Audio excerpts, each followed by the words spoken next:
Aujourd'hui, à Logo et compagnie, je reçois Joey Larouche de Upbrella. Nombre d'employés, 10. Année de fondation, 2010. Secteur d'activité, construction, situé à Boucherville. Bonne écoute! Bonjour à tous et bonjour à toi, Joey! Bonjour, ça va bien? Ben oui, ça va super bien, toi?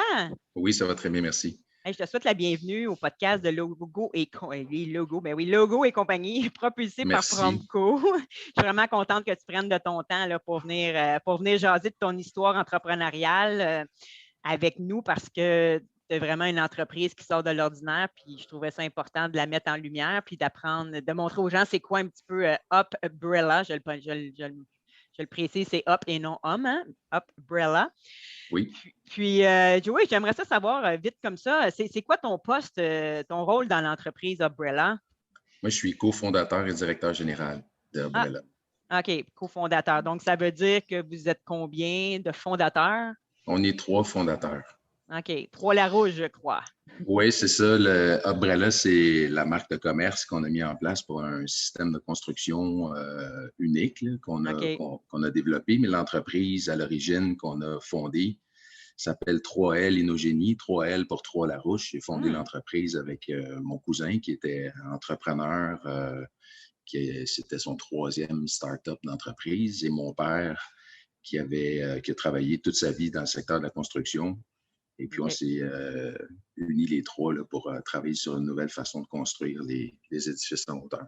OK, mais c'est bien 3L, Innogénie. Honnêtement, j'avais jamais pris la peine de savoir d'où venait le 3L. Je me concentrais sur Upbrella, mais oui, 3L, c'est très intéressant à savoir. Nous autres, on se connaît depuis 1997. Ça fait très, très, très longtemps. Oui, Tu es le ça conjoint passe d'une de vite. mes amies, ouais, une de mes amies d'enfance. Donc, c'est de là qu'on s'est connus. Puis, moi, j'ai connu les tout débuts de ton entreprise, dans le fond. Je t'ai vu bûcher, je t'ai vu travailler tellement fort pour faire valoir ton point puis te dire que c'est la façon d'amener, voyons, la construction à un autre niveau. Puis c'est pour ça que j'aimerais ça que tu nous en parles vraiment plus de ton histoire. J'aimerais ça savoir d'où ça vient, cette idée-là, qui a eu cette idée-là, puis d'où ça vient, puis explique-nous un peu le processus. Fait que je te laisse aller, libre à toi de Oui, nous dire ce que tu as à nous dire sur ton histoire.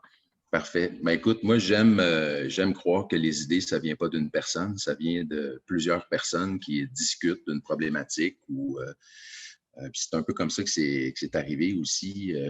Si je reviens un peu en arrière, moi, j'ai une formation d'ingénieur mécanique. J'ai commencé à travailler en 1996 pour une compagnie de la Rive-Sud de Montréal, le groupe PACO, qui Mhm. faisait des systèmes de levage, qui exportait ça dans une cinquantaine de pays. Ils font toujours ça, d'ailleurs.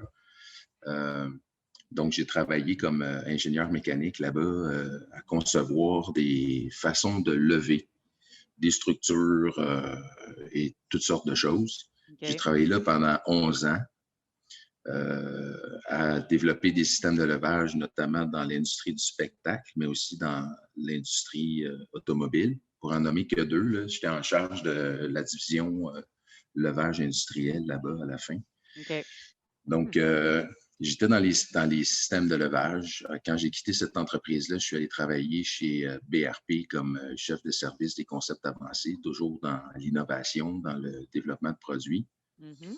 Et puis, pendant que j'étais chez BRP, mon cousin, avec qui j'étais en contact là, 2, 3 fois par année dans des événements familiales, a vendu une de ses entreprises là, qui avait mis sur le marché des systèmes de géolocalisation de tracteurs par GPS OK. pour l'industrie agricole. Et mon père avait terminé un projet de construction. Mon père, à ce moment-là, était chargé de projet pour des entrepreneurs généraux. Et dans une rencontre de famille, on a discuté de l'idée d'intégrer un système de levage dans la toiture, commencer la construction de gratte-ciel par la toiture, puis d'intégrer Dans un... un party, là. Let's Oui, go. ouais, c'est ça. OK. Poteau de Michoui, pour être précis. OK. Donc, Intéressant. après quelques bières ou quelques verres de vin, je ne me souviens plus exactement, on a commencé Gilles, mon père, discutait de la problématique qu'il vivait sur des chantiers de construction, notamment à cause des accès difficiles, des permis d'occupation de rue, de la météo, etc. C'était pas la première fois qu'il parlait de tous ces irritants-là là, dans des projets dans le centre-ville de Montréal. Mhm. Mais là, à trois, on se met à essayer, à lancer des idées sur comment est-ce qu'on pourrait régler ces problèmes-là. Puis assez rapidement, on a dit, ben écoute, il faudrait construire à l'abri. OK. Arrêter de construire dehors avec des débris qui volent partout, avec toutes les problématiques que ça cause. Donc, on s'est dit, pourquoi on ne commencerait pas par le toit? Puis moi, je suis capable de faire un système de levage. On va lever le toit au fur et à mesure qu'on va faire la construction à l'abri en dessous. Donc là, on parle de construction d'immeubles en hauteur dans des endroits restreints un peu, là, c'est ça? Exact. OK. Exact. Donc, l'idée est arrivée à ce moment-là. Là. C'est peut-être en 2009. Assez rapidement, moi, je travaillais encore chez BRP, mais assez rapidement, mon cousin dit, écoute, moi, je trouve ça intéressant. Je viens de vendre mon entreprise. Je me cherche un nouveau projet. J'ai un peu de sous, etc. Mon père était entre deux projets aussi. Moi, je travaillais comme un fou chez BRP, mais on décide de faire une recherche de brevetabilité pour voir si on serait capable de protéger cette idée-là le temps qu'on la développe davantage. Je pense en février 2009, on dépose une demande pour faire la recherche pour voir si c'était brevetable. Et après quelques semaines, on a la confirmation de notre agent de brevet qu'effectivement, le contenu de cette idée-là, le concept et les méthodes qui seraient associées à cette façon de faire-là, ça serait brevetable. Donc, de lever, de construire en commençant par le toit et système de levage. Là. Exact. De faire tous les travaux à hauteur d'homme. OK. Puis ensuite de ça, de soulever le plancher à sa hauteur finale et de tout faire ça à l'abri dans une structure qui est accrochée au toit, qui vient protéger le périmètre avec une passerelle périphérique qui permet à tous les travailleurs, là, autant ceux qui travaillent sur le nouveau plancher que ceux qui travaillent sur l'enveloppe, de faire ça à l'abri sans avoir à porter de harnais et sans vivre tous les inconvénients associés au vent, à la pluie, à la neige, etc. Donc, c'est là qu'on a commencé à travailler sur le développement. La première année, essentiellement, on a travaillé à bâtir notre brevet. Puis on a créé l'entreprise, on a fait nos premières embauches en 2010. On a été basé à ce moment-là dans les bureaux du CNRC à Boucherville. Et là, on a fait quelques années de développement. On a rencontré des entrepreneurs généraux, des développeurs, pour voir s'il y avait une valeur commerciale pour eux à ça. Et assez rapidement, on a eu beaucoup de traction, beaucoup d'intérêt de nos clients cibles. Sauf qu'évidemment, on partait de loin. Vous étiez innovateur, là. Puis on n'avait pas grand-chose à montrer, on ne l'avait pas réalisé, on n'avait pas de produit. C'était des PowerPoint avec des petits rectangles de couleurs, là, juste pour exprimer le concept. Donc, on a embauché des jeunes ingénieurs, on a bâti une équipe, on a commencé le développement. Et on a pris la route, cogné aux portes pour essayer de trouver quelqu'un qui serait ouvert à nous soumettre un premier projet. C'est pas arrivé assez vite à notre goût, donc on a décidé en 2011 de partir notre propre projet. On s'est improvisé développeur immobilier, entrepreneur général. On a pris toutes les fonctions, puis on a commencé un premier projet à Longueuil. Dans une période immobilière difficile, là, en 2012-2013, le marché n'était vraiment pas propice à faire du développement immobilier. Donc, ce premier projet-là a été difficile, mais a été une très, très bonne école. On n'a pas réussi à faire une démonstration complète de notre système pour des raisons de financement. On a eu quelques enjeux de financement. On avait notre financement quand on a commencé la construction. Après ça, le financement est tombé pour toutes sortes de raisons. On a juste fait une démonstration partielle. Par contre, on a appris à devenir entrepreneur général, à comprendre c'est quoi tous les défis que les développeurs immobiliers vivent pour partir des projets, financer des projets, les vendre, etc. Mais c'est seulement en 2014 qu'on a réellement trouvé quelqu'un, après le projet de Longueuil, qu'on a trouvé quelqu'un qui nous a soumis un projet de 10 étages et qui a dit « Moi, je vous soumets le projet, je veux devenir actionnaire aussi. Donc, en 2014, on a fait notre première vente officielle. On a signé pour la réalisation du projet qui s'appelle le Rubik, qui a été notre première vitrine de démonstration de notre technologie Umbrella. Donc, lui, il voyait le potentiel, puis il vous a donné votre première chance. Absolument. Lui, il s'appelle Luc Poirier. Ça a été le premier développeur avec qui on a développé. Luc a investi dans l'entreprise et a soumis le projet. Donc, on a fait le Rubik comme entrepreneur général. Et Luc nous a lancé le défi à l'époque de réaliser tout notre système Umbrella avec le même budget que celui qui était prévu pour la grue à tour. Parce que les projets en hauteur comme ça sont construits avec des grues à tour. Et puis, donc, on avait 150 000 pour développer tout notre système. C'était un petit peu serré comme budget, évidemment. Donc, on a eu l'idée de lancer un programme de commandite. Donc, avec des T-shirts, avec la publicité sur le projet, avec toutes sortes d'articles promotionnels. Ça nous a permis de lever un autre 150 000 pour faire le projet. Donc, notre budget est passé de 150 à 300 000. C'est encore serré, mais on s'est lancé dans cette aventure-là. On a fait le projet Rubik. Le projet Rubik qui est situé sur la rue René-Lévesque à Montréal. Un petit immeuble de 10 étages, somme toute une construction assez modeste là, à comparer à tous les autres projets qu'il y avait dans la ville à cette époque-là, mais une architecture très, très originale, pour ne pas dire unique, puis une méthode de construction tout à fait unique aussi. Ça a fait en sorte que le projet Rubik a attiré vraiment beaucoup l'attention sur le marché. On a eu la nouvelle sur ici radiocanada.ca, on a eu la nouvelle la plus cliquée quand on a fait notre journée porte ouverte. La presse et Radio-Canada sont venus sur le projet. On a passé au téléjournal, etc. Puis on a eu la nouvelle la plus cliquée sur le marché. Là, on parle de l'automne 2015. OK. Oui, vous avez eu beaucoup de revues de presse, je me rappelle. Oui, exact. On a remporté plusieurs prix. La première fois qu'une entreprise québécoise remportait un prix de la Toronto Construction Association, on a remporté le prix Meilleure innovation dans le secteur de la construction. On a remporté le Disruptor Award pour meilleure innovation canadienne, pas dans le secteur de la construction, dans toutes les industries confondues. C'est un prix qui était remis par PricewaterhouseCoopers. Wow.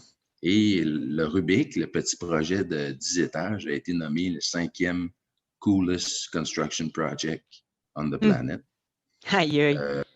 Juste avant, juste pour donner l'ordre de grandeur là, de ce concours-là, le 6e, juste après nous, c'était une grande roue qui était en construction à Dubaï à l'époque, qui s'appelle le Big Eye. C'est une grande roue de 89 étages de haut. Wow. Qui a coûté, je pense, 2 ou 3 milliards. Je ne me souviens pas du chiffre exactement, mais bref, on était très fiers là, que le petit Rubik puisse être classé devant ce genre de projet-là. Wow, génial. Maintenant, ça, c'était un premier projet. Mais je veux juste dire que ça attire vraiment l'attention, parce que quand tu parles, la presse était là et tout. Si jamais vous avez la chance d'aller visiter le site web, vous allez voir comment ça fonctionne. Dans le fond, la protection que vous mettez autour du toit, là, qui fait que c'est protégé et tout, ça attire vraiment l'attention. Oui, les gens se posent beaucoup. Je me souviens très bien, quand on a commencé à assembler notre mur de protection et le toit, alors, là, on n'est pas on est un peu plus haut que le trottoir, là, mais les gens se posent la question, c'est quoi cette structure-là qui vient par-dessus le trottoir? Est-ce que ça va rester là? Là, on dit non, c'est un mur de protection. On a commencé par le toit, puis là, on va soulever ça au feu que les gens sont complètement surpris là, de cette façon de faire-là. Exact. Donc, ça pique beaucoup la curiosité, évidemment. Les gens disent, ouais, OK, ils en font un, on va attendre de voir. C'est déjà mieux que de voir des grues en ville.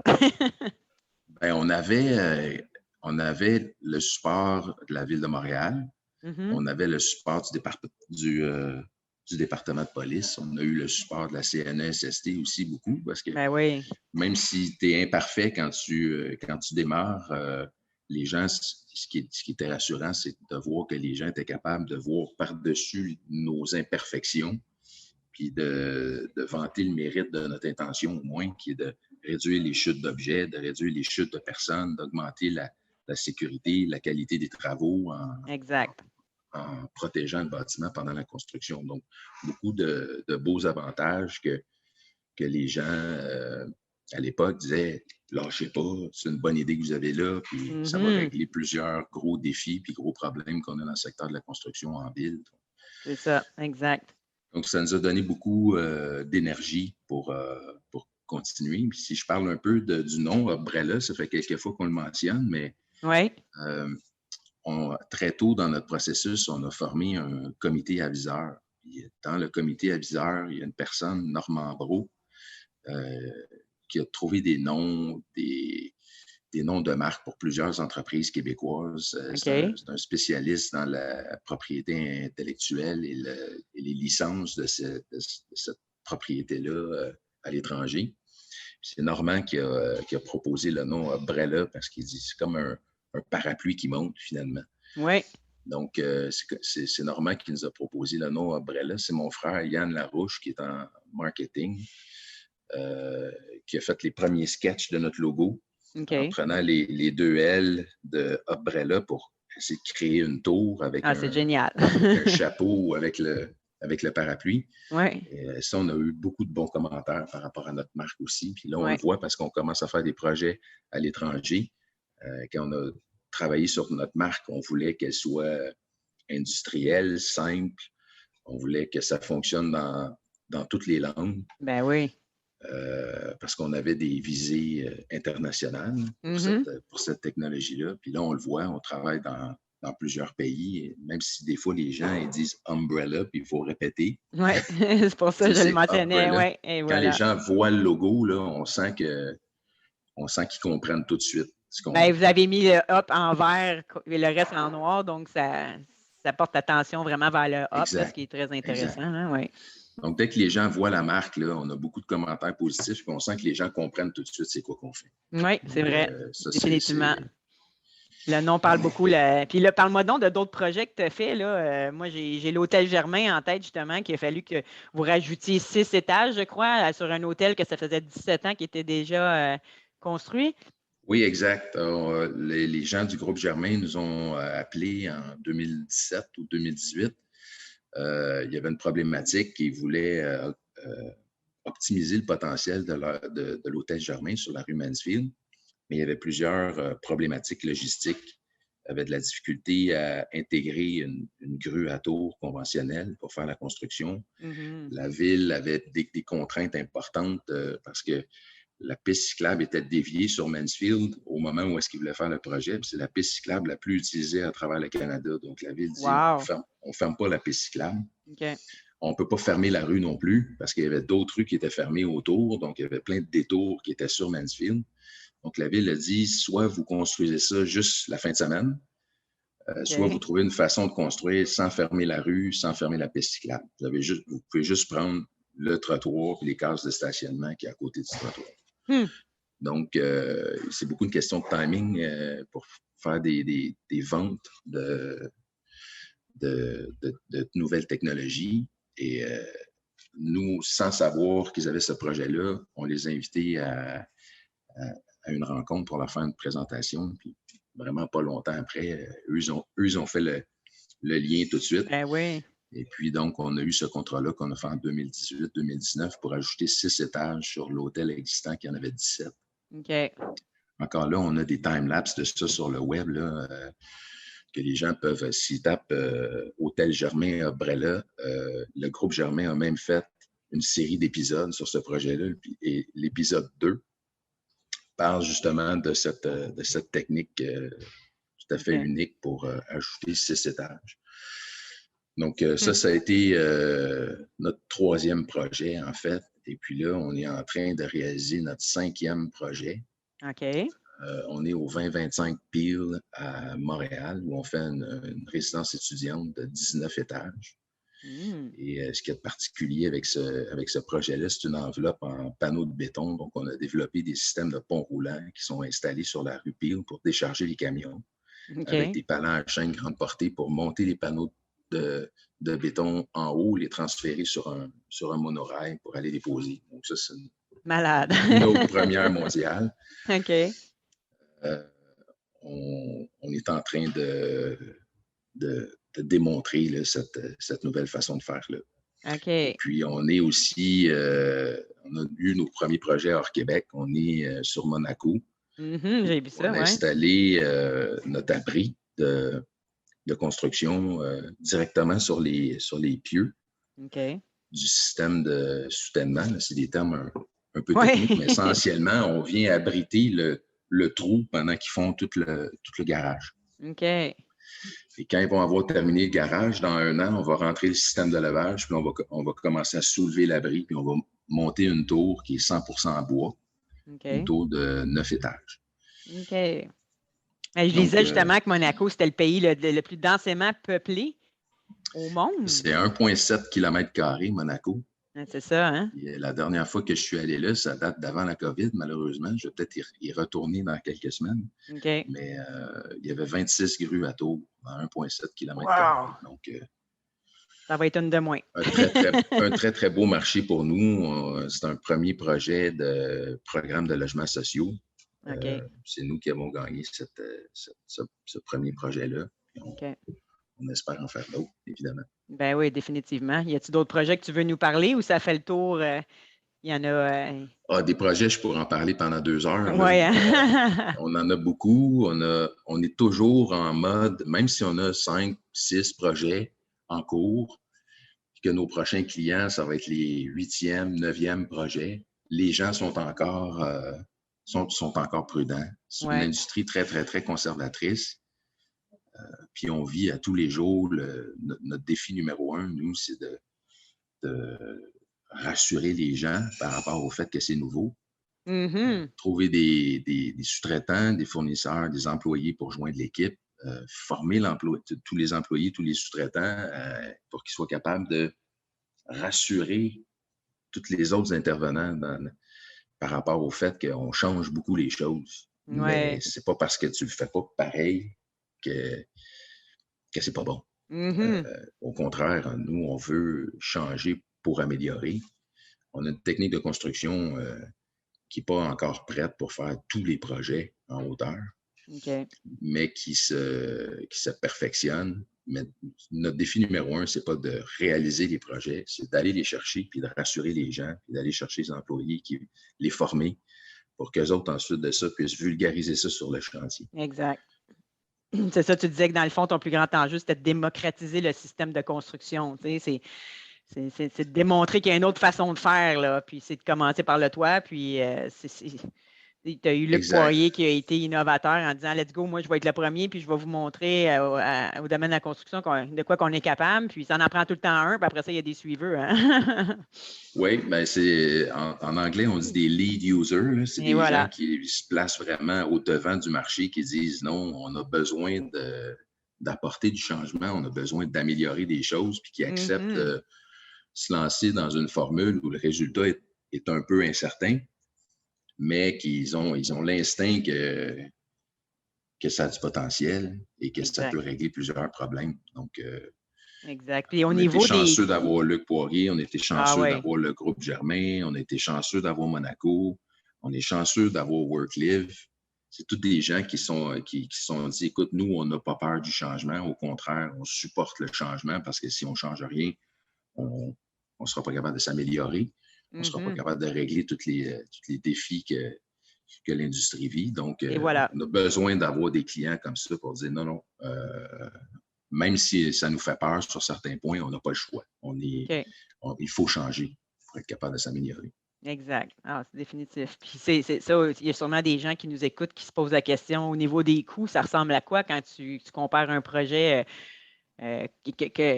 comme le vôtre versus la façon traditionnelle de construire avec des grues? Bien, nous, on essaie pour notre client que ce soit à peu près le même budget qu'il y a par rapport à des équipements conventionnels et de la main-d'œuvre pour faire des installations temporaires, pour protéger.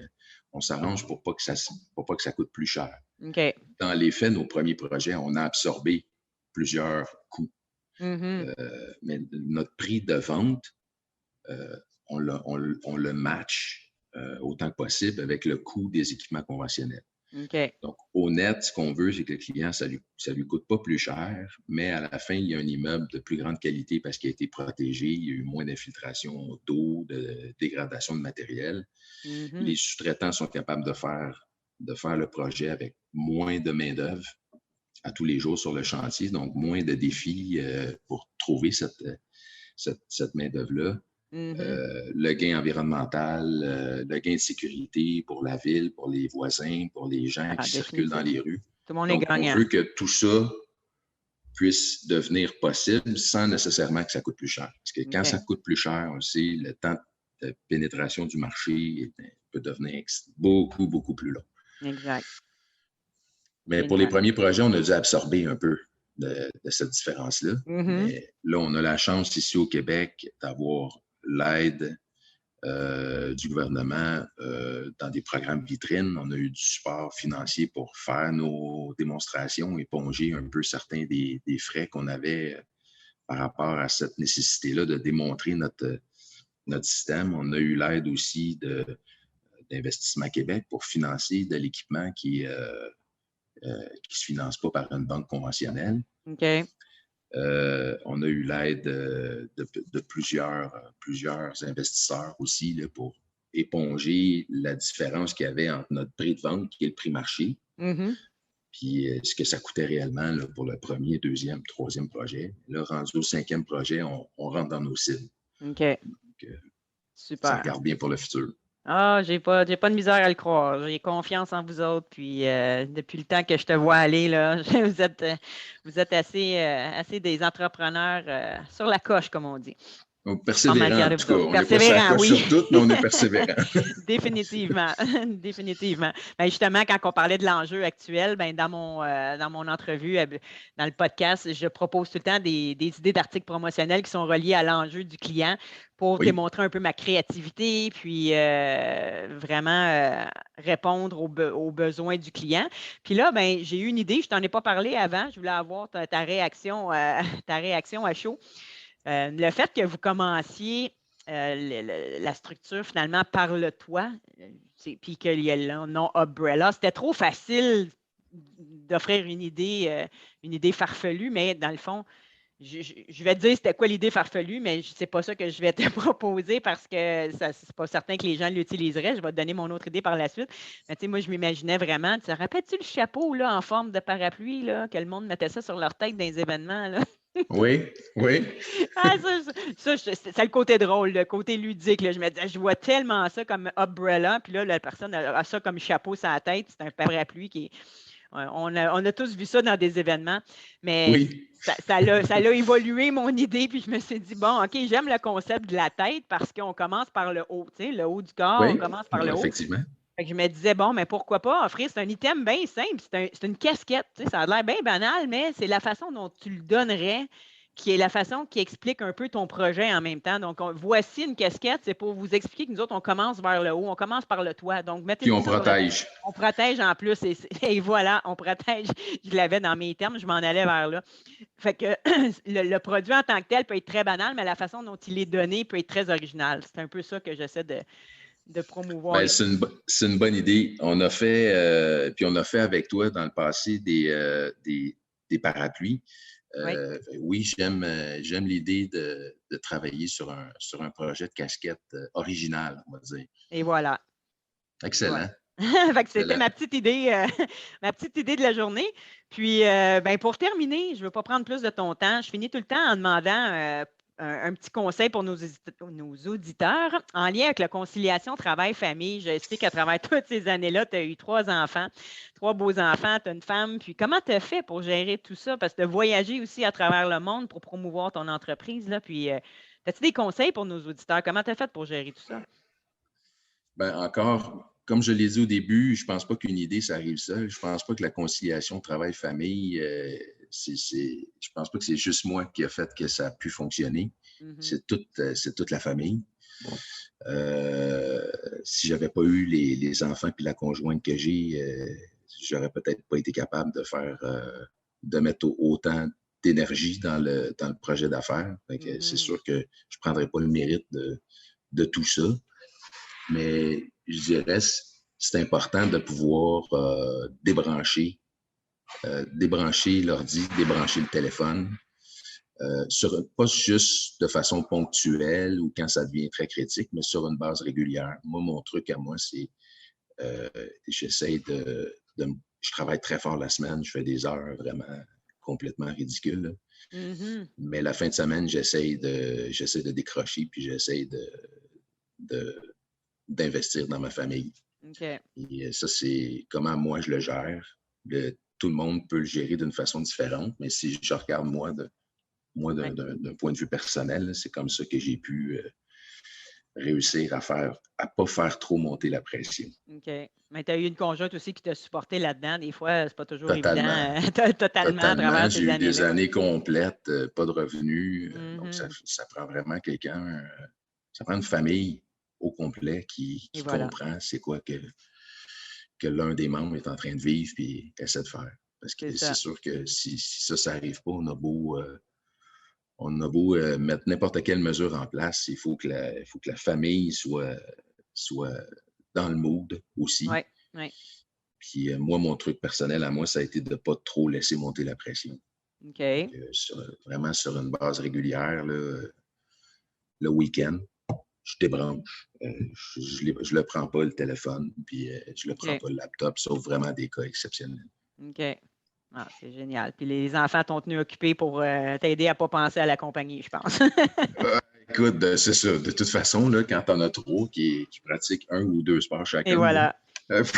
Ça t'est occupé dans les arénas. Il est déjà pas mal loadé. Et voilà. Ah, ben c'est génial. Merci beaucoup pour tes conseils. Puis, si vous voulez en savoir plus sur mon invité, ben, je vous invite à aller visiter son site Internet parce que là, vous allez pouvoir voir le logo qu'on parle depuis tout à l'heure. Puis, il y a même un espace, un endroit pour les vidéos parce que je pense que ça vaut la peine d'aller voir comment ça fonctionne. Vous avez aussi sur YouTube plusieurs vidéos. Si vous êtes moindrement curieux, vous voulez voir c'est comment c'est bâti un peu la structure d'Umbrella, ben, je vous invite à aller visiter le site web. Puis, as-tu quelque chose à rajouter avant qu'on se quitte? Ben, merci beaucoup, Karine. Je suis super content que tu fasses partie de notre réseau d'amis, mais que tu fasses partie de notre réseau d'affaires. Umbrella aussi, ça fait longtemps que tu fais des articles promotionnels pour nous. Mm-hmm. Puis on a vraiment l'intention de continuer avec toi parce qu'on a toujours eu un excellent service, puis on a toujours des très belles idées. Merci beaucoup. Merci à toi de faire partie de ma clientèle. Puis merci d'avoir pris du temps pour expliquer un peu le concept. Je pense que ça va avoir, c'est très passionnant, puis ça va avoir expliqué pas mal comment ça fonctionne. Je suis vraiment contente. Merci pour ton temps, Joey. Puis merci, Karine. Je te souhaite de passer une belle fin d'été puis un bel automne. Merci à toi aussi. OK, bye. Bonne journée. Bye bye. Alors voilà, c'était tout pour Umbrella. J'espère que vous avez apprécié autant que moi cet épisode qui était très intéressant à écouter. Je vous invite à vous abonner au podcast de Legault et compagnie sur la plateforme de votre choix. Vous pouvez suivre aussi notre page Facebook, LinkedIn et Instagram. Abonnez-vous à l'infolette qui s'appelle le Promco Mag via le site internet de promco.com. Et la semaine prochaine, je fais une émission spéciale. Au lieu de recevoir clients et fournisseurs, je vais répondre aux questions qui me sont le plus souvent posées dans le domaine des articles promotionnels. Donc, ne manquez pas ça, ça sera très instructif. Je vous remercie pour votre écoute et passez une excellente semaine. Au revoir!